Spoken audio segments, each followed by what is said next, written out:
নাটোর ১ আসনের সাবেক সংসদ সদস্য শিমুলকে প্রধান আসামি করে ২টি মামলা দায়ের। নাটোরের বিশেষ প্রতিনিধির পাঠানো তথ্যছবিতে বিস্তারিত।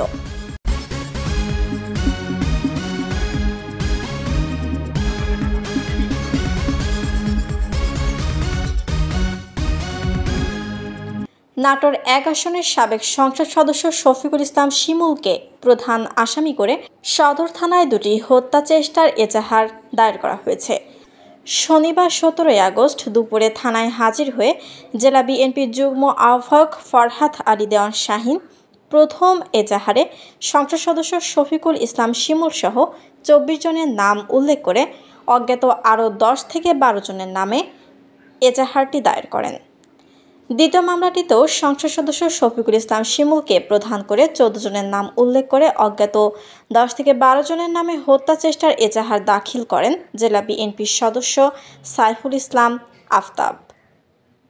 প্রথম এজাহারে ফরহাদ আলী দেওয়ান শাহীন বলেন, চলতি বছরের ১৩ মার্চ দুপুরে কোর্টে একটি মামলার হাজিরা শেষে সিংড়া যাওয়ার সময় সদর উপজেলার সড়ক ও জনপথ ভবনের সামনে তৎকালীন সংসদ সদস্য শফিকুল ইসলাম শিমুলের নির্দেশে এজাহার নামীয় আসামি সাগর, জাহিদ, কোয়েল, সেলিম, মিলন, সায়েম হোসেন উজ্জ্বল, খোকন, মলয়, আমিনুল ইসলাম, কানন, সজীব, সবুজ, রাসু, মাহতাব, সৌমেন, স্বপন, শিহাব, হৃদয়, আলিফ, জনি, সুমন মৃধাসহ আরও ১০ থেকে ১২ জন প্রাইভেট কার ও হাইএস গাড়িতে করে এসে তার মোটরসাইকেল থামিয়ে এলোপাতাড়ি মারপিট ও গুলি করে ফেলে রেখে যায়।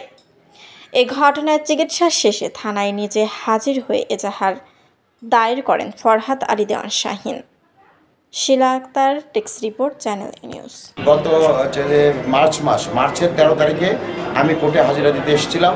হাজিরা দিয়ে যাওয়ার পথে ডাক্তার আকলাকের বাড়ির সামনে, মানে ফুলবাগান উপজেলার সামনে, ওখানে আমাকে